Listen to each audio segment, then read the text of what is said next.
Hi, welcome back to my channel. Meal kit delivery services can be a great time saver, and in some instances they can save you a lot of money. But for the most part, once that initial deal wears off that they offered you, it's a little too pricey and out of your price range and your family budget to keep going with them. So what I'd like to do today is show you how you can make your own meal kits in your home for a lot less.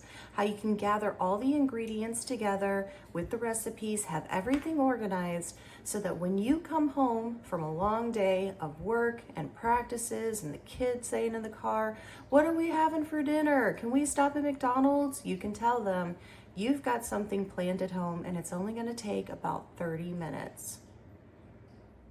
Hi guys, so you're getting weekend Jen here.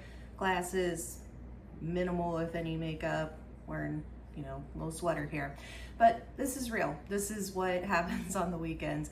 I don't get all fancied up unless I have to, which I'm sure you moms can relate to. So just wanted to go through these and kind of show you what I do when I am getting meals prepped for the week. So if anybody has ever used one of those delivery services, you order it, everything is in the kit, in the bags, ready to go, all the protein, vegetable seasoning, everything, they can be expensive. And so what I try to do on the weekends is kind of make my own. So what I do is I will go on to like Pinterest, or if I have the recipe already, I have this recipe binder here that I keep. I print out my recipes, put them in these little sleeves, and then when I'm doing my recipes, I can just very easily put it into these bins. So the bins that I have here are kind of flexible. They're easy to clean out. I got these at Aldi a couple of years ago, and I used to have 5, for every day of the week, and they all matched and were aesthetically pleasing. But however, I think my husband stole one, and I have no idea where it ended up. So as you can see here, I have a different kind of bin. But this also shows you that you can use any kind of bin or system that you have that's available to you. This is a bin that I got at the Dollar Tree years ago, back when things were still $1. And you can use those, or you can even use, if you don't have bins like this or the space, because I put these directly into my garage fridge, which I'll show you later. You could use Ziploc bags. You could put as much of the products as possible into these bags, have them in the fridge. You could even label them what day of the week that you're doing the recipe and have it all organized that way. You could even use, like a little metal tray, that some people use when they're preparing like freezer meals and stuff like that. So there are a lot of options as to how you can set this up. So let me go through here and I will show you some of the recipes that I've got organized here. They're relatively easy dinners to make. Most of them won't take more than 30 minutes, kind of like the make ahead, order ahead, pre-made services, like HelloFresh. And once you have everything together and you get this organized on a Sunday night, it's really easy just to execute through the week. So for example, I'm gonna show you here the one that I have planned for my Tuesday night. This is a Crockpot lasagna. And I got this recipe off of Pinterest. I get a lot of my recipes off of Pinterest. And all you'll have to do with this one is, and I do it the night before, so I would get this all together and assembled the night before, and I would just stick the entire crock pot, like liner with the lid, into the fridge. Then in the morning, before I'm about to go out the door to work, I put it into its base, turn it on, and then it's ready to go later in the day. So if you have that kind of time and you can do it the night before, that is awesome. If you don't, you could even do it the morning of, but with a dish like this where you have to kind of cook the meat in advance, it's a little bit easier to do it the night before. So with this particular recipe, it called for like 12 ounces of the lasagna noodles, which I had this in a big bulkier container like this. I had it in there. I bought a real big bulky, size that was cheaper. And so I measured this out. I took a food scale, made sure I had the right amount. it called for spaghetti sauce, so I have my 2 jars in here, and honestly, I stick this straight in the fridge. It's not gonna hurt it to have it in the fridge. The recipe calls for 2 eggs to mix with the ricotta, so I just stuck them into this container that I have here. You know, ricotta cheese. It called for an onion, and then it called for 2 different types of cheeses. So to make my life easier, I had these that I already purchased, that are already shredded, ready to go, and so I'll use both of these. But if you have a block of cheese, which I use a lot, I shred it myself. I have an attachment for my KitchenAid, which I'll do a video on my favorite kitchen tools. It's the biggest lifesaver, and you can save a lot of money shredding your own cheese, and it tastes better because they add products into the packages here to keep it from clumping, and it's not good for you. It's like a starch or cornstarch. But as you can see here in another recipe that I did, I just shredded up the cheese, threw it in a Ziploc bag, and it's ready to go. So one of the biggest time savers with this is like measuring out your spices and your seasonings. So this is minced garlic that the recipe called for.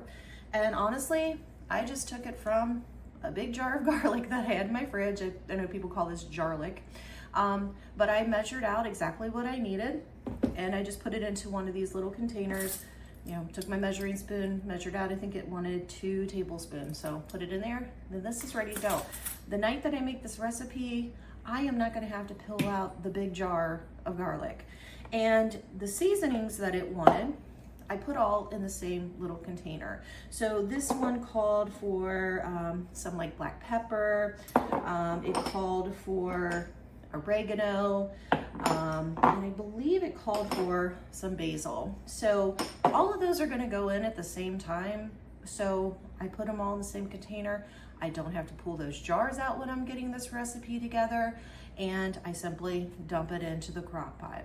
So that is an example of how I do this. So I'll kind of quickly take you through some of the meals that I have planned here for this week. So you've seen the lasagna. This one right here, which I'm actually gonna make tonight, is chicken quesadillas. And they are super, super easy, especially if you're making it on a night when you have to make a very, very quick meal before you go to a sporting event or a play rehearsal or anything like that. I already have the number of tortillas in a bag ready to go. We made some chicken the other day and we had some leftovers, so I just put that into a baggie.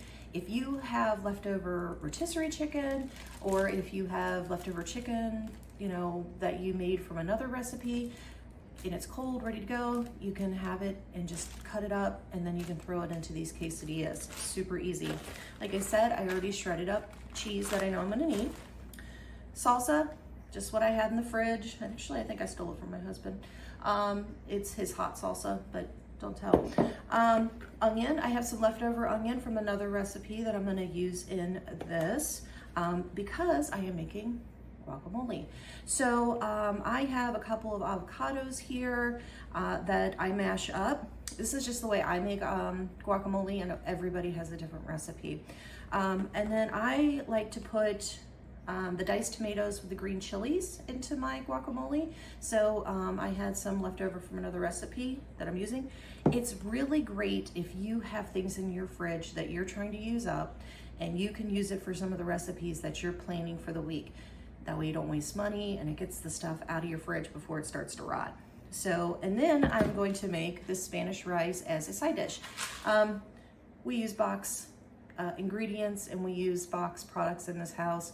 I know it's not the healthiest, but for convenience sake, this takes 15 minutes. And if you really wanted to get specific about it, it calls for 2 tablespoons of butter. You could even put those into a little baggie, have it in here ready to go, so you don't have to pull the butter out when you're making this. But it does call for a can of tomatoes. I like to do the tomatoes with the diced green chilies.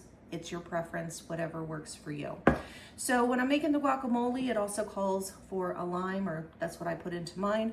So I have this all in here ready to go. I also do some other seasonings when I do my guacamole.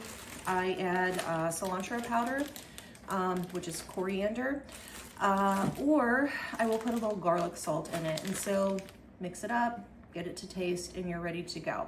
So that is gonna be our enchilada, no, our quesadilla. Enchiladas will be a different video. Quesadilla dinner that we'll do tonight. And I will make sure that I film every single one of these that I make so that you'll be able to see it. This recipe is actually going to be a crock pot gumbo that I make. It's a big hit in our house, and you can actually make it low carb friendly. I usually make rice to go with it, so you know, you pour it over the rice after it's done. But this is one of those that I have a recipe already printed out because I do this recipe so often. It's just easy to have it rather than look it up on Pinterest. So, you know, the morning of or the day of, or even in the fridge, this isn't gonna go bad in the fridge, I would put this on top of here so I had it all ready to go. One of the things that you're probably noticing is missing from these recipes, aside from the chicken, was some of the other proteins. So this particular dish calls for shrimp, it calls for chicken breast, and it also calls for some like andouille sausage, or I use smoked sausage, it's what our family prefers.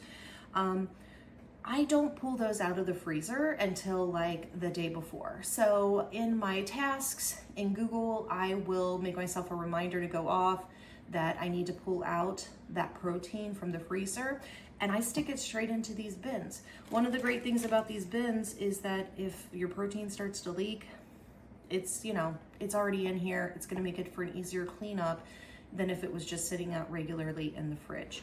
So that's what I do with that. This recipe also calls for some frozen okra, and it also calls for cauliflower rice, which again I have in the freezer. And what I would do is I will probably put a Post-it note on here just to remind myself, grab it out of the freezer as I'm assembling it.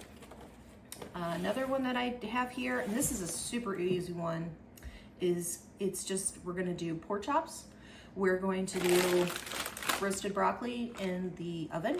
Just throw some olive oil on it, whatever seasoning. We like lemon pepper on ours.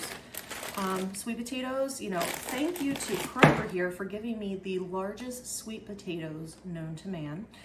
And we'll cook those up, the broccoli, the pork chops. I like this Trader Joe's mushroom blend that we sprinkle on top of the pork chops and just cook them up really quickly.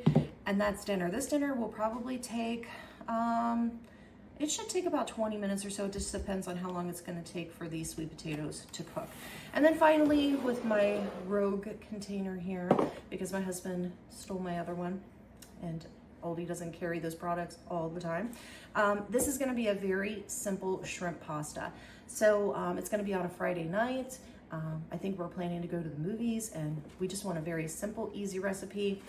This is a pastaroni. Like I said, no shame here. We use box mixes. I know they're not the healthiest, but for convenience, very quick.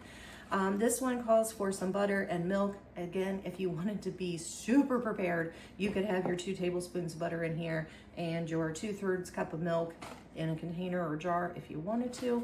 I'm not gonna go that far with it. And I have some cherry tomatoes here. They're already cleaned, ready to go.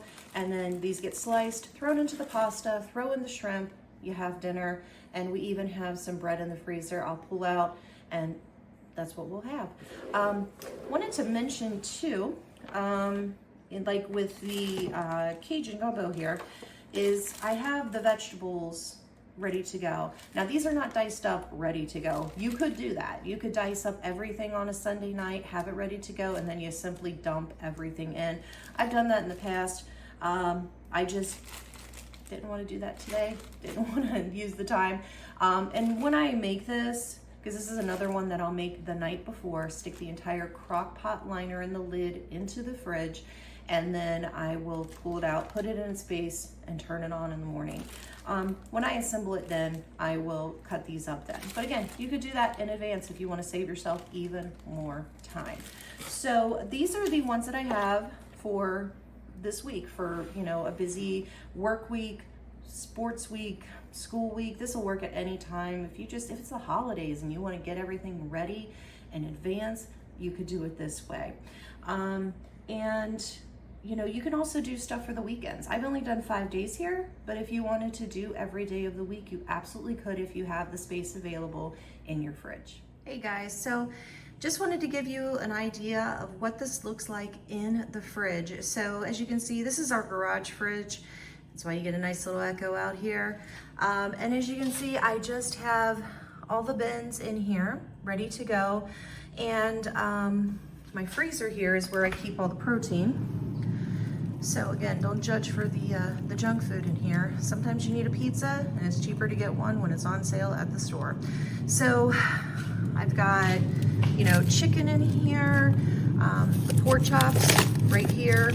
And I buy big bulk packages of my protein and then I put them into these freezer bags and just list what they are. So that's the pork, I've got chicken, I've got my shrimp.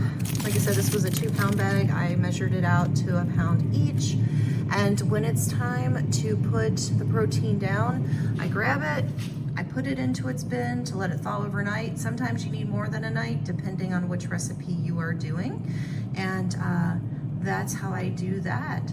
So if you guys have any questions about these, or if you would like the recipe, please let me know. I could also give you some more suggestions. And if you like this video, I'd be happy to make another one where I actually show you measuring out the seasonings and, you know, assembling everything, if that's something that you would like. I hope you enjoyed this video and found everything to be really helpful. It can be very easy to make quick meals during the week, especially when you have a lot going on, if you can put some time aside to prepare all the ingredients in advance. If you like this video, please give it a thumbs up and subscribe to my channel. Be sure to have notifications on so you can see all of my upcoming content. My name is Jen from Jen's Organized Life, and I'll see you in the next one.